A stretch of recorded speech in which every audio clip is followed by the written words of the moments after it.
Hi అండి, నమస్తే. నేను మీ ప్రసన్నలక్ష్మి. ఈరోజు మన వీడియో ఏంటో చూశారు కదండి. సమ్మర్ స్పెషల్ ఇంకేంటి, అప్పడాలు, వడియాలు, ఊరగాయలు, ఊరమిరపకాయలు, పెరుగు మిరపకాయలు, ఇలా అన్నీ కూడా కొంచెం కష్టంతో చాలా ఇష్టంతో తయారు చేసి పెట్టుకుంటే మనం వర్షాకాలం అంతా బాగా ఎంజాయ్ చేయొచ్చు. ఇవి ఇంట్లోనే ఎండబెట్టుకోవచ్చండి. ఎండ అవైలబుల్ ఉంటే ఎండలో ఎండబెట్టుకోండి, లేదంటే ఇంట్లో ఎండబెట్టుకున్నా మంచిగా రెడీ అయిపోతాయి. కానీ ఇంట్లో ఎండబెట్టుకున్నాక అవి ఒక 2-3 గంటల ఎండలో మాత్రం పెట్టడం మర్చిపోకండి. అలా పెట్టడం వల్ల సంవత్సరం మొత్తం బాగా నిలవ ఉంటాయి. మరి యాక్చువల్గా ఉడియాలు పెట్టడానికి మంచి సీజన్ ఏంటంటే ఫిబ్రవరి, మార్చ్. రండి మరి వీడియోలోకి వెళ్ళిపోదాం. 1 కప్పు రవ్వ తీసుకోవాలి. ఉప్మా రవ్వ ఉంటుంది కదా, తీసుకోవాలి. ఉప్మా రవ్వ 1 కప్పు తీసుకుంటే దానికి ఒక పెద్ద బంగాళదుంప సరిపోతుంది. ఇలా పెద్ద బంగాళదుంపని గ్రేట్ చేసుకోవాలి. ఇలా చిన్న హోల్స్ కాకుండా పెద్ద హోల్స్ దాంట్లో పెట్టుకుని ఇలా మంచిగా గ్రేట్ చేసేసుకోవాలండి. ఇలా చేసుకున్న తర్వాత దీన్ని ఒక 2-3 సార్లు మంచిగా మంచినీళ్ళు వేసుకుని చక్కగా క్లీన్ చేసుకోవాలి. మంచి వాష్ చేసి పెట్టుకున్నాక ఇలా తెల్లగా ఉంటుంది. అలా చేసుకున్న తర్వాత ఆ రవ్వని ఒక తెపాల్లో వేసుకుని 1 కప్పు రవ్వకి సరిగ్గా 6 కప్పుల నీళ్ళు వేసుకోవాలండి. ఇలా 6 కప్పులు నీళ్ళు వేసుకున్న తర్వాత మంచిగా కలిపేసుకోవాలి. ఇలాంటి ఉండలేమి లేకుండా ఇలా కలుపుకున్న తర్వాత దీన్ని ఒక మందపాటి తెపాలు కానీ లేకపోతే కుక్కర్ కానీ ఎందులో అయినా వేసి ఇలా వేసేసుకోవాలండి. ఇలా వేసుకున్న తర్వాత స్టవ్ ఆన్ చేసుకోవాలి. ముందుగా స్టవ్ మీద పెట్టి వేడి చేసే కన్నా ఇలా పెట్టుకుని తర్వాత స్టవ్ ఆన్ చేసుకున్న తర్వాత మంచిగా కలుపుతూ ఉండాలి. ఇప్పుడు మనం ఆల్రెడీ గ్రేట్ చేసి పెట్టుకున్నాం కదా బంగాళదుంప, దాని ఇందులో వేసేసుకోవాలండి. ఇలా వేసుకుంటూ మధ్యలో కలుపుతూ ఉండాలి, లేదంటే అవి మాడిపోయే ఛాన్సెస్ ఉంటాయి.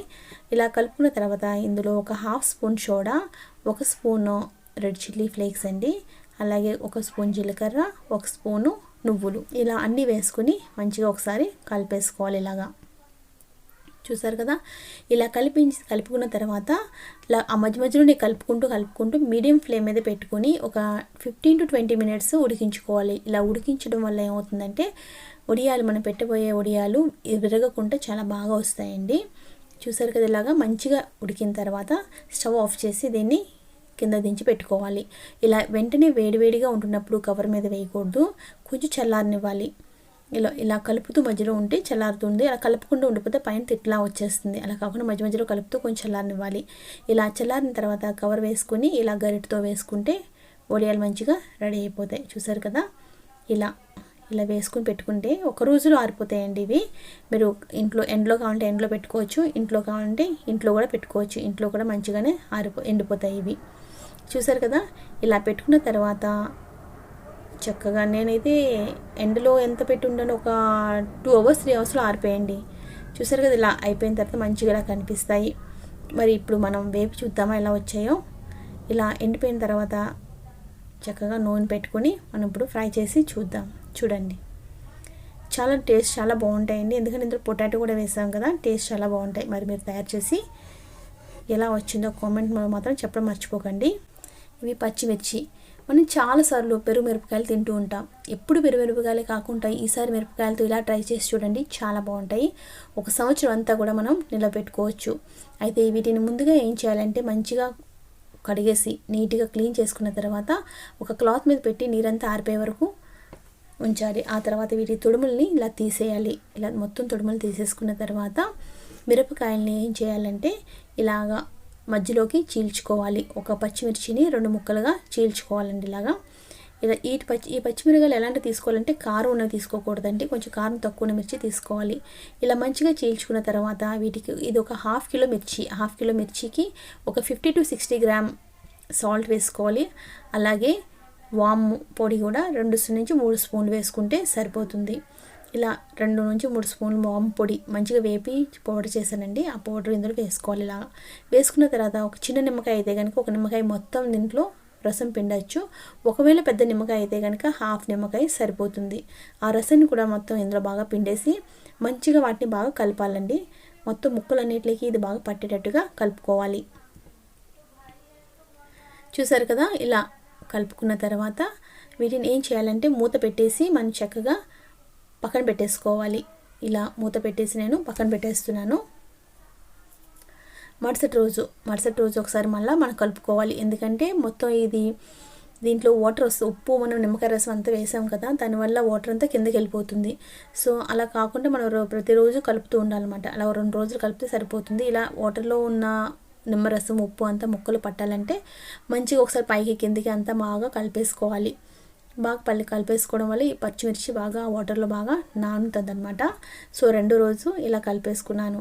ఇలా 3 రోజులు ఉంచిన తర్వాత 3వ రోజు మనం ఆరబెట్టేయచ్చు. చూడండి 3వ రోజు నేను ఎండబెట్టేసాను. చూసారు కదా, ఇలా మంచిగా ఎండబెట్టాలండి. ఒక రోజు ఫుల్గా ఆరిపోతుంది. ఒకవేళ ఆరకపోతే మరుసటి రోజు కూడా పెట్టుకోండి. ఇలా వేసుకుని మంచిగా ఎండబెట్టుకున్న తర్వాత ఇప్పుడు వాటిని వేపి చూద్దాం రండి.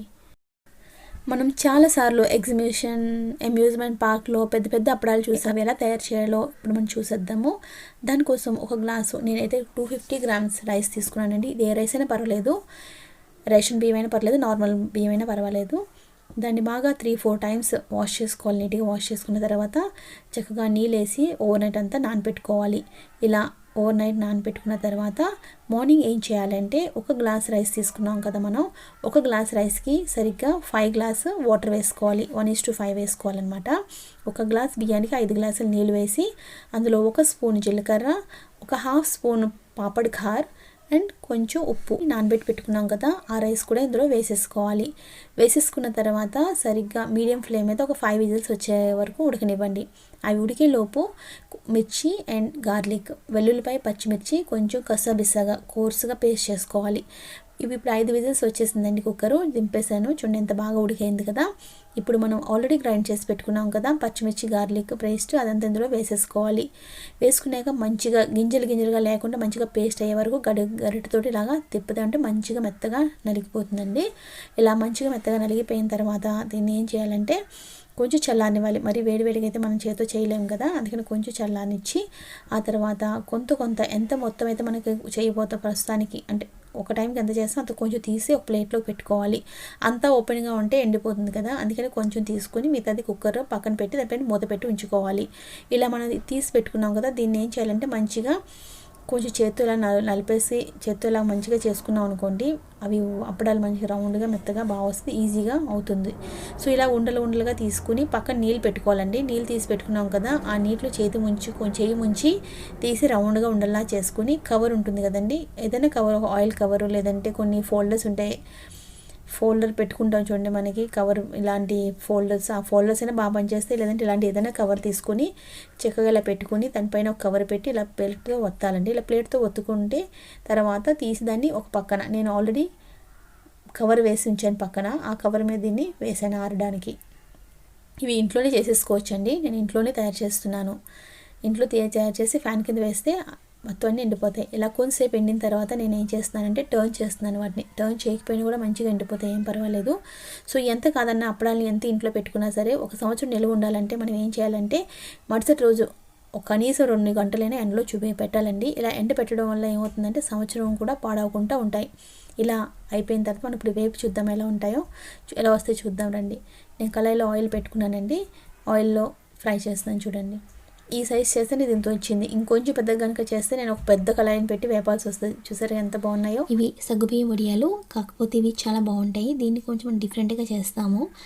దీన్ని ఏం చేయాలంటే 1 కప్పు సగ్గుబియ్యాన్ని మంచిగా కడుక్కున్న తర్వాత 1 కప్పు వాటర్ వేసి నానబెట్టుకోవాలి. 4 to 5 hours నానబెట్టిన తర్వాత ఇలా చూసారు కదా, ఇలా దాన్ని 1/2 కప్పు వాటర్ వేసి మంచిగా పేస్ట్లా గ్రైండ్ చేసేసుకోవాలి.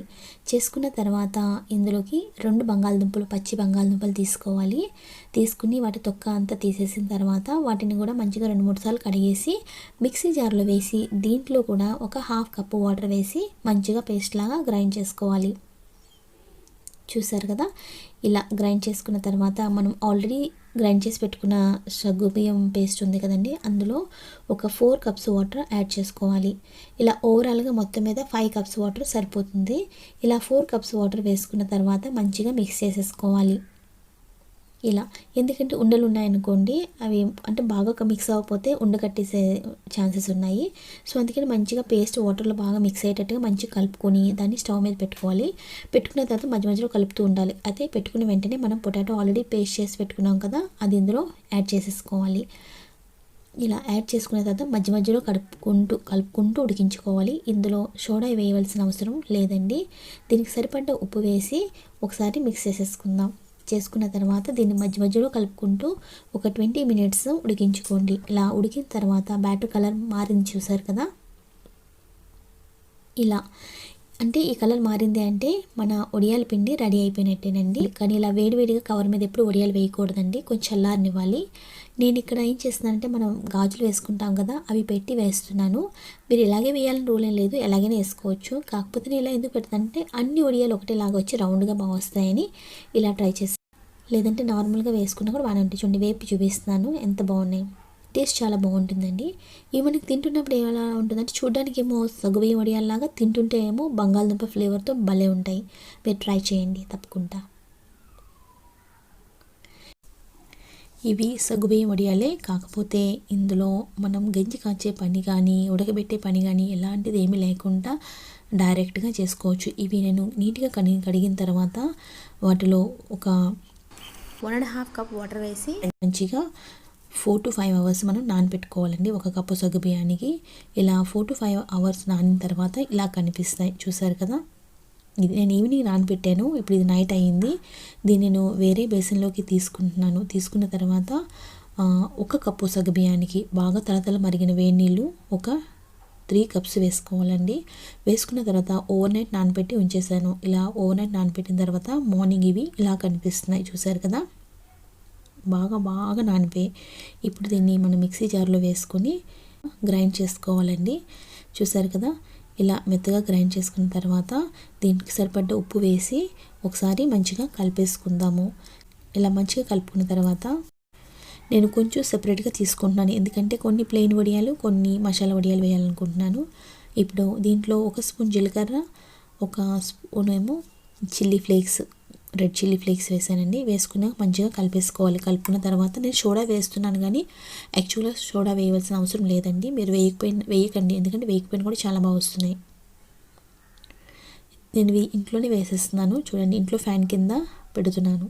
ఇది ఒక 4 అవర్స్ కాదండి, 3 అవర్స్ అయింది. 3 అవర్స్ అయిన తర్వాత టర్న్ చేసి ఒకవైపు టర్న్ చేస్తున్నాను. 80% ఆరిపోయి ఇంట్లోనే ఫ్యాన్ కిందే ఆరిపోయండి ఇవి. చూసారు కదా, మార్నింగ్ ఇలా కనిపిస్తున్నాయి. కానీ నిల్వ పెట్టాలనుకుంటే కనుక వడియాల్ని ఒక 2-3 అవర్స్ ఎండలో మాత్రం పెట్టడం మర్చిపోకండి. ఇలా 2-3 అవర్స్ ఎండలో పెడితే సంవత్సరం మొత్తం బాగుంటాయి. ఇదిగోండి వేపి చూపిస్తున్నాను. చూసారు కదా, ఇవి మసాలావి. ఇదిగోండి చాలా బాగుంటాయి ఇవి అన్నంతో, సాంబార్ అన్నంతో, పప్పు అన్నంతో, దేంతో అయినా. ఇవేమో ప్లెయిన్ వడియాలండి. చూసారు కదా ఫ్రెండ్స్, మీకు కనుక నచ్చితే లైక్ చేసి షేర్ చేయండి.